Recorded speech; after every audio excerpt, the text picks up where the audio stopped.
everybody, and welcome to another video, because today we will be talking about the 5 books that I'm most enjoying at this point in time. So for those of you who aren't new here, you will know that I'm reading all of my books at the same time. All of the books left on my TBR are on what I currently count as my TBR. I do have a few books on my e-reader, or a few books that I basically have bought credits for Audible, for example, that I haven't read yet, but those I'm currently not counting into the TBR. So TBR is basically everything that I physically own, and then like one ebook which I purchased within the time span in which I've been tracking my TBR.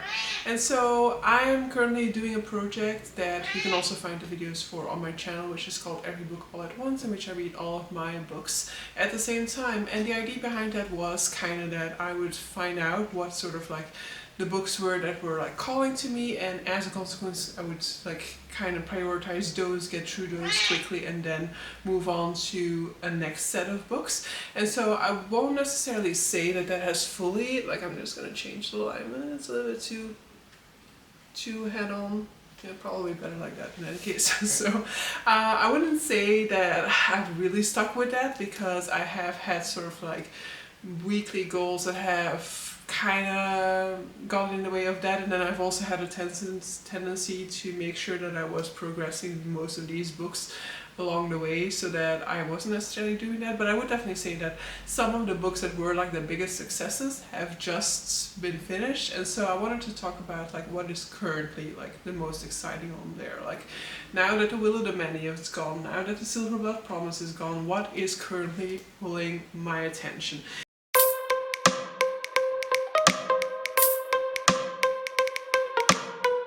And so I have a stack here of 5 books, actually 4, the 5th one is that one ebook that I was talking about, that currently I think are the easiest to pick up. First one of these is a little bit of a lie in that sense, because I haven't picked it up in a while, and that is Disobedience by Elizabeth Fremantle.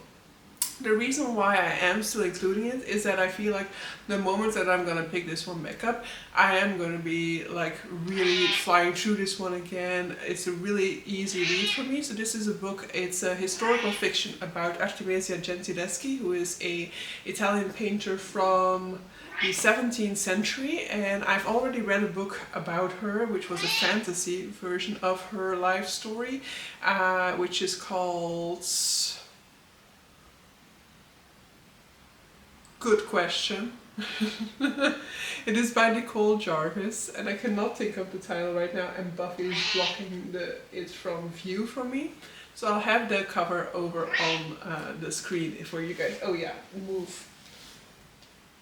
Did I move this book?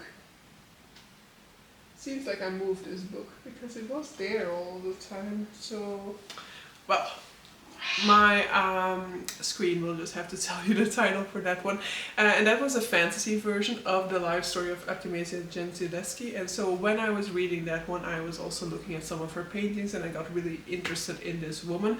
And so I've also been to see 2 of her paintings now in London while I was there. And so I am very interested about this painter, because she is an Italian painter, and she's the first female painter to become a member of the sort of like art society in Florence, you know, like the official academia. And aside from that, her personal life was not without its turmoil. Her personal life, however, has to some extent become like more of a story than her art, so I don't necessarily want to like really linger on it, but she was involved in a rape trial when she was in Rome. And the book that I've previously read has kind of like taken up the story from there. Like, after her time in Rome, she went to Florence, and that book was following kind of that section of her life, and then of course changing stuff. As I said, it was a fantasy novel, but this one is basically starting off from her sort of like late childhood, or actually starting off earlier in her childhood already, but like currently focusing more on her late childhood, when she is in the studio with her father and kind of like starting to establish her career as a painter in her own rights. So this is looking at the time period prior to the book that I've previously read about her, so I'm very interested in reading this one. It's a very fluid read. I have had no issues getting through this one, and I was actually making really steady progress in it before a few weeks ago, before Magical Readathon, when it kind of got pushed to the side as it didn't really fit any of the Magical Readathon prompts. And currently it is banned because this week the 5 books that I'm have proceeded the most in, I can make no progress in, so currently this one is on pause, but I will definitely be picking it back up the moment that I'm able to. Next up we have one that I'm not that far into. For most of these the reason will be the same, is that they were not on my Magical Readathon TBR, and as a consequence they were like kind of off limits last month as I needed all of my reading time more or less for Magical Readathon. But this is Mistress of Lives by K.M. Enright. This is an Illumicrate book. It's a really stunning edition, and it is a total surprise for me because I'm not gonna lie, I was actually considering, I was going to not get this one, I was going to skip this box, but in my lack of organization, I of course didn't skip that box, and then I also didn't skip the box for the month after, even though I also didn't really have an interest in this one. But this one has actually been turning out to really call to me, and when I was reading in it, I could easily read 3-4 chapters, and I could have easily gone much further, but I was really making quite some headway in it in a limited space of time, so it's definitely one that goes quickly, and that was really intriguing to me. So in Mistress of Lies we've so far mainly been following 2 perspectives. The first perspective is the perspective of the daughter of a sort of vampire prince, not really a prince, like a lord, I guess. I haven't gotten the full world building down yet. Basically there's a vampirical court here, you have a prince, but then you also have these sort of families with of high esteem, and so our protagonist has just killed basically the patriarch of her family, and so but nobody is supposed to know that, of course, that she is the one who is responsible for this. This is part of her sort of power play to make it to the top of her family house, but also revenge for some of the acts that her father has committed against his children. She is also made aware very early on about the existence of our second character, and our second character, I believe his name is Isaac. He is basically somebody, he's a mortal who basically shies away from being in the spotlight. He doesn't want to draw attention. He is in some sort of a shitty job because it's the only job that he will be able to hold down, that nobody will kind of really question his presence there, or that nobody will be testing his blood, because he is very special in the sense that apparently, I think the thing is that vampires cannot use his power on him, and so early on these two are pulled into each other's schemes, or he is pulled into her schemes, and we'll see what happens from there, because that's more or less where I am at this point in time. But yeah, I am kind of expecting it to take a little bit more of a romance turn from now on, and that was why I didn't really necessarily want it, because it sounded too much romance heavy. So we'll see whether that ends up being the case and whether that ends up kind of spoiling my enjoyment of it. But so far I've really enjoyed the world, the characters, the sort of gloomy darkness of this entire atmosphere, and that would be a perfect atmosphere for the month of October, so I would like to be able to fit it into this month.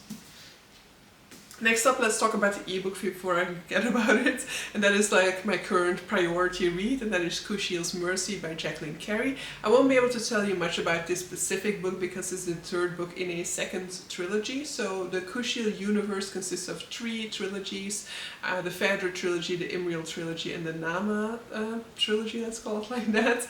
And the first trilogy, the Phaedra trilogy, starts off with our main protagonist Phaedra, who is this girl who grows up in a sort of pleasure house, or this is a nation that is very open about sexuality, and where the idea of love and pursuing love is sort of the highest ideal, and as a consequence their sort of pleasure houses also have a lot of standing within society. So she has been brought up to become a member of one of these pleasure houses. However, she is soon adopted by a guy who basically trains her to be able to gather information at court on his behalf. However, third of the way into the book, shit hits the fan and stuff happens from there.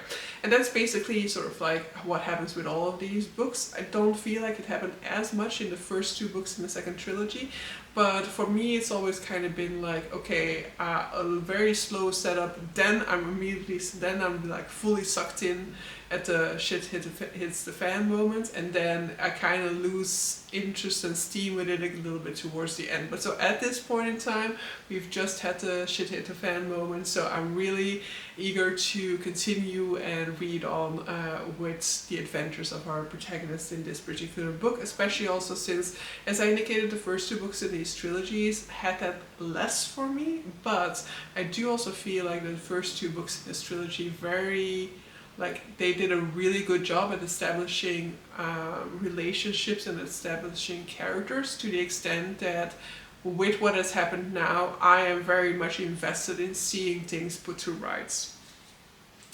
Next up, we have The Gods Below by Andrea Stewart. This is a new trilogy by Andrea Stewart, who you may know as the author of The Bone Shard Daughter. The Gods Below is, as I indicated, a new trilogy. It's basically a world in which the world is being hit by these sort of like environmental disasters, but there is this one god, and if you basically commit to this religion, then this god basically accumulates enough power to sort of like terraform one section of the land at a time.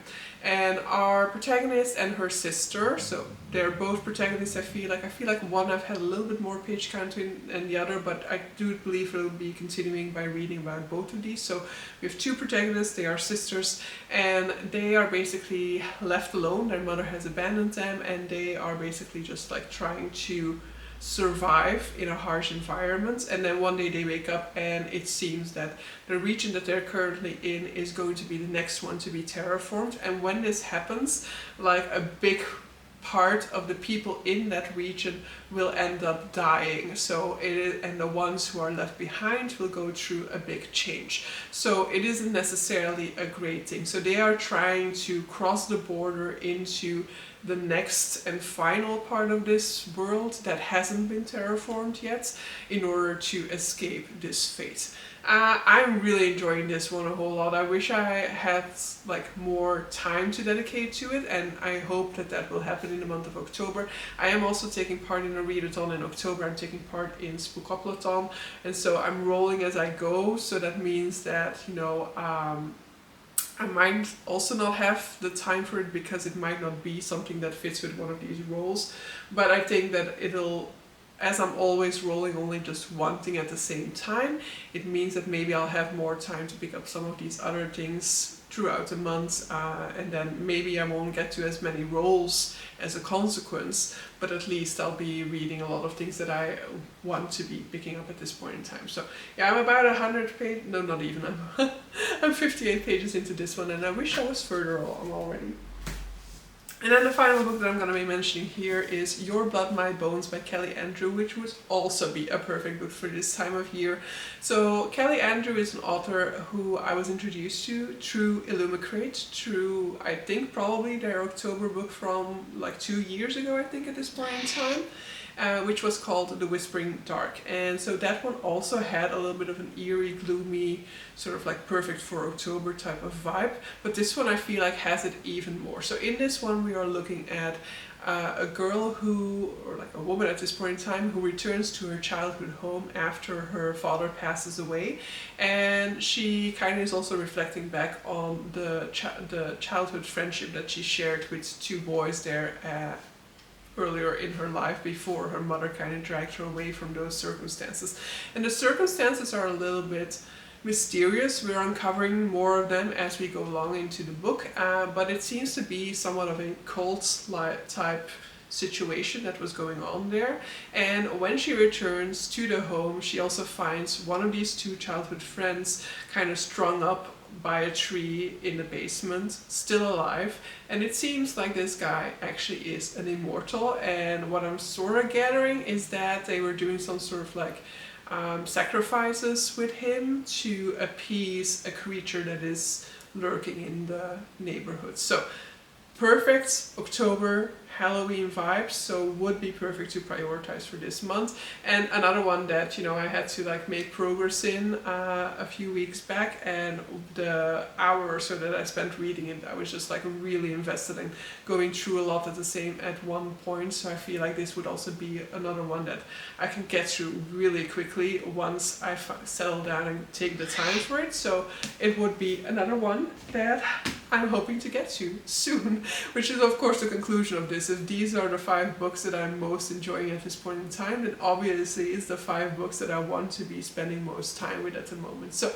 we'll just see what ends up happening with my goals throughout the month and the benchmark and all those things that can kind of impact how much reading time I have for all the specific books. I'm currently reading 17 books at the same time, I think, or maybe only 15, but I think it's only 15 at the moment, but I do have a few that I've recently acquired that I still need to start, so that will up the amount of books again, and that will mean that I'm spread a little bit more thinly as well. But so yeah, that is going to be it. Let me know if you've read any of these books, or if this makes you think of a book that I should really pick up based off of what I've been saying about these particular ones. And yeah, see you guys for the next video. Bye!